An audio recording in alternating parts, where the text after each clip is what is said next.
कहा था ना ब्यूटी कॉन्टेस्ट में हिस्सा मत ले। तो?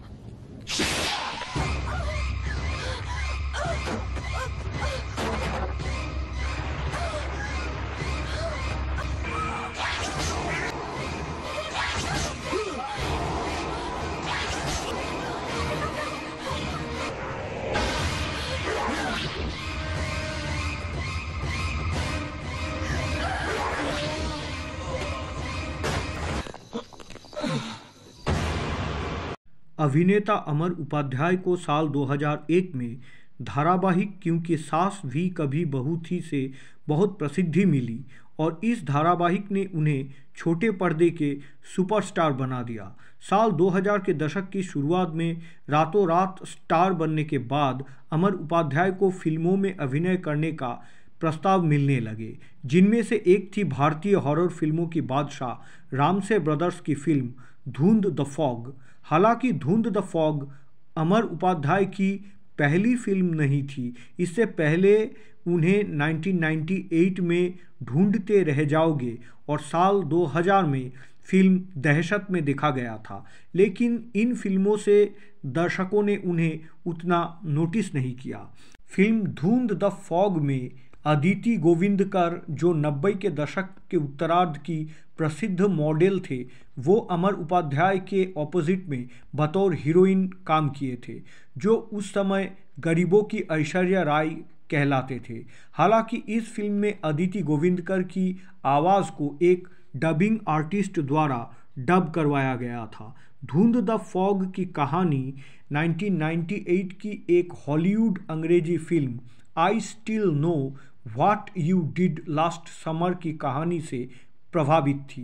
श्याम रामसे अपने भाई तुलसी रामसे के साथ 1993 की फिल्म महाकाल का निर्देशन करने के लगभग 10 साल बाद इस फिल्म के साथ फिल्म निर्देशन के दुनिया में दोबारा कदम रखे थे। धुंध द फॉग श्याम रामसे की बतौर निर्देशक पहली एकल या व्यक्तिगत परियोजना थी।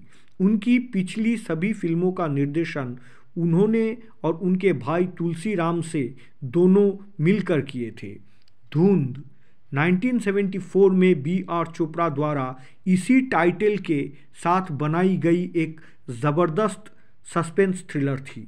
इसलिए श्याम रामसे ने अपनी फिल्म धुंध शब्दों के साथ एक अंग्रेजी शब्द फॉग जोड़कर धुंध द फॉग टाइटल के साथ इस फिल्म को जारी किए। हमेशा की तरह बी ग्रेड अभिनेताओं के साथ काम करने वाले रामसे ब्रदर्स ने इस फिल्म में प्रेम चोपड़ा, गुलशन ग्रोवर और इरफान खान जैसे कुछ बड़े नामचीन सितारे को लिया, लेकिन धुंध द फॉग को कोई खास व्यावसायिक सफलता या कमर्शियल सक्सेस नहीं मिली थी।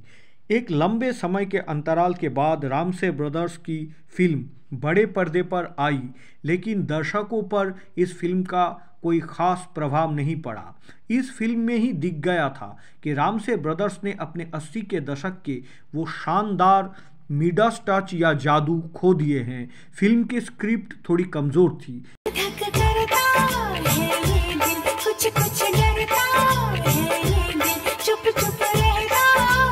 कि रामसे ब्रदर्स की फिल्म में गाने और बैकग्राउंड स्कोर हमेशा एक अलग महत्व रखते थे, लेकिन इस फिल्म के गाने और बैकग्राउंड स्कोर कुछ खास अच्छा नहीं था। लेकिन बीजू शाह जैसे नामचीन संगीतकार इस फिल्म के म्यूज़िक कंपोज़र थे।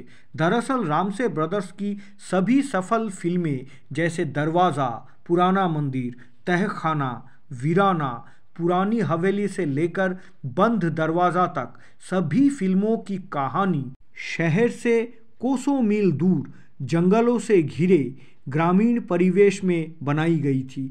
लेकिन जब भी रामसे ब्रदर्स की फिल्मों की कहानियाँ शहरी या बिग सिटी ओरिएंटेड हो गई, उन फिल्मों की कहानियाँ दर्शकों के दिलों को छूने में नाकाम रही। इसका सबसे बड़े मिसाल आत्मा, घुटन, नेबर्स और ऑफ कोर्स धुंध द फॉग जैसे फिल्में हैं। इस फिल्म की कहानी कुछ इस प्रकार थी। भैया वो मैं ब्यूटी कॉन्टेस्ट में ना। तुम ब्यूटी कॉन्टेस्ट में पार्ट नहीं ले रही हो? तुम इस बार ब्यूटी कॉन्टेस्ट में हिस्सा नहीं लोगी। ब्यूटी कॉन्टेस्ट में हिस्सा नहीं लूंगी।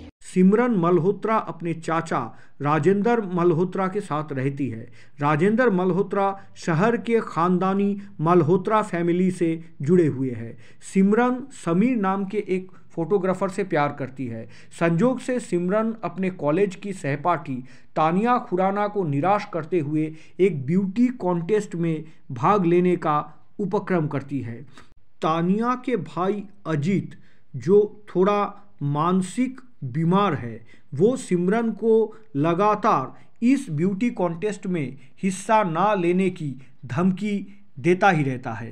लेकिन सिमरन की सबसे अच्छी दोस्त काजोल और काजल के बॉयफ्रेंड कुणाल सिमरन को सपोर्ट करते हैं। वो सिमरन को हिम्मत जुगाते हैं ताकि सिमरन इस कॉन्टेस्ट में हिस्सा ले। सिमरन इस प्रतियोगिता में भाग लेती है और जीत भी जाती है। इस घटना के बाद एक दिन कुणाल और समीर की गैर मौजूदगी में अजीत अचानक सिमरन और काजल पर हमला कर देता है। लेकिन हाथापाई और झड़प के दौरान अजीत की मौत हो जाती है। जब समीर और कुणाल वापस आते हैं तो वो इस भयानक घटना के बारे में किसी को नहीं बताने का फैसला करते हैं। लेकिन मल्होत्रा परिवार के करीबी एक शख्स जिसका नाम था विक्रम, वो चारों दोस्त को ब्लैकमेल करने का कोशिश करता है क्योंकि वो अजीत के मौत के बारे में सब कुछ जानता था। Police inspector Ashutosh Khanna Ajit murder case की जांच करने आते हैं और चारों के गिरोह पर शक करते हैं, लेकिन इन चारों के खिलाफ उनके हाथ कोई सबूत नहीं लगता है। इसी दौरान अचानक अजीत की प्रेतात्मा भी दिखाई देने लगता है। इस तरह फिल्म की कहानी आगे बढ़ती है।